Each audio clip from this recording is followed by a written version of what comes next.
Hi there. Um, this is International Women's Day this week, and as part of that week, we are profiling some expert women in financial services. Today, I'm joined by Scottish Friendly's Jill Mackay, who is their marketing director. Good morning, Jill. Hi, good morning, Martin. Thanks for having me today. No, that's quite all right. Look, we're going to have a little chat on a few different topics this morning. But what I wanted to just find out straight off the bat is how did your career end up in financial services? That's a very good question. So when I graduated, Martin, I was actually asked to apply for a PhD, and the sponsor was Clydesdale Bank. The more I looked into the research, the more that I realised that financial services was a space for me, but I wanted to break away from student life, and I would say that my 21-year-old self wanted to earn more money. And I think what appealed to me really was that I realised that this was an industry which gave me the opportunity to help people, to provide information about the providers in the marketplace and the products that were available to people that could help them in the future. So I started out supplier side. I was really focused on producing financial reports for many of the big insurance and investment providers, and that really helped me to build knowledge and gave me confidence that this was the space that I wanted to focus my career on.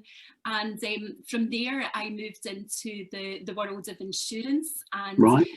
I really had a love of the people and just the energy and the pace in which that industry moved. And I also saw when I was there that there was growth coming in the form of digital, and that was something that I very much wanted to be a part of as well.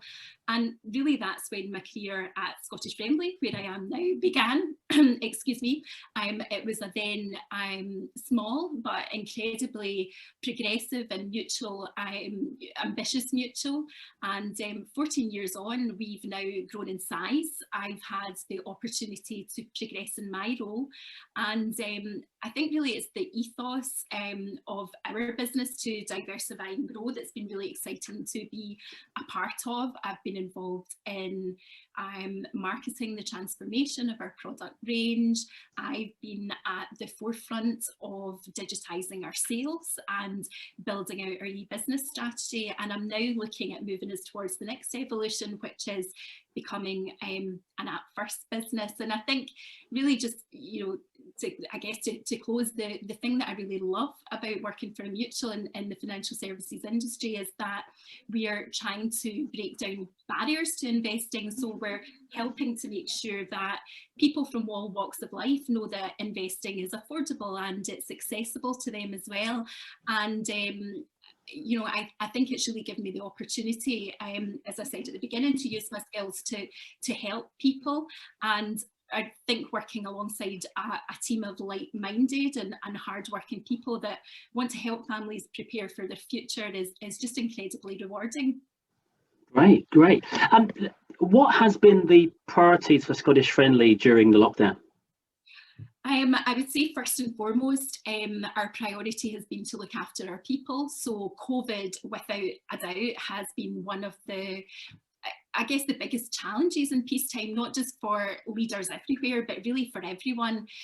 Moving a workforce from their work desk to their home desk would be challenging at any time, but in a pandemic, it's been incredibly so. I think it's been a difficult time for people, and we've worked hard to help where we can.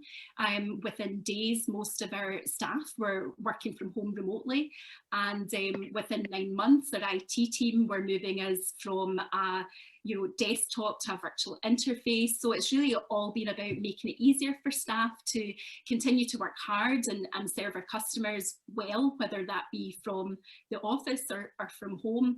And I think one of the things that's been particularly important for us is really just the well-being of our staff. We've invested in kits, we've had well-being programs, so we've had yoga sessions, we've been looking at health seminars, and we all took part on the global step challenge as well, and that was really just to make sure that people were taking that break and getting away from their desks. And during this time we launched a new HR function, and that's since grown in the past year. We've recruited more people into customer services, because obviously the service standards for our customers has been incredibly important to us.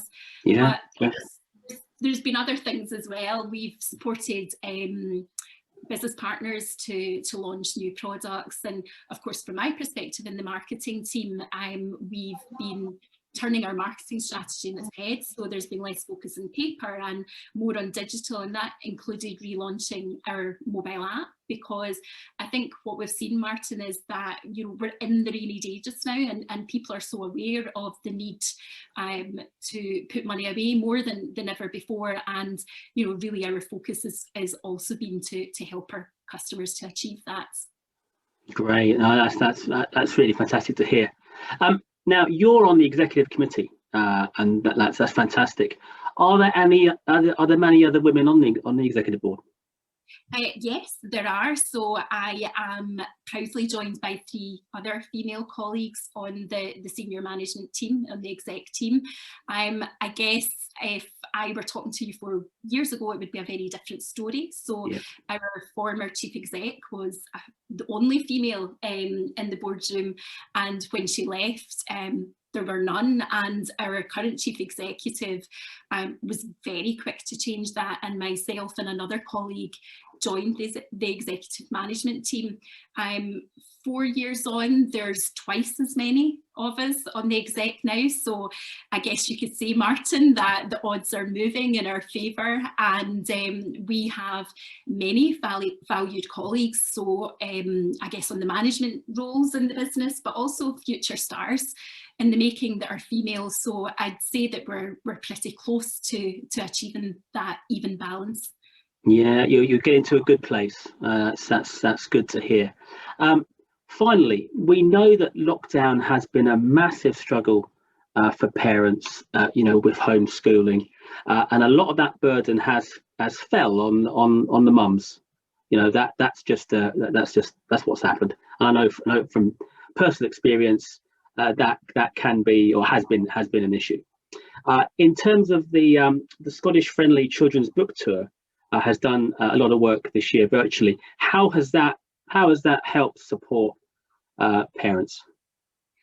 I think it's been a great support to parents. I mean, I think I absolutely agree with you, Martin. Parents have had it tough this year, and I know firsthand, having 2 small children, that it's been a complete juggling act, and I think the book tour is something that, you know, we are particularly proud to say that we've focused on, and again, it's just our way of being able to help families in another way as well. So rather than winding down our book tour, or I guess just running the status quo, we've actually ramped up our efforts, and we've really worked hard with the Scottish Book Trust to bring the tour virtually from the classrooms and into living rooms with live tours and on-demand content that's been delivered to parents. And I think the great thing for us is that over the course of 20 years sponsoring the book tour, we reached around about 100,000 children, and since we've gone virtual in lockdown,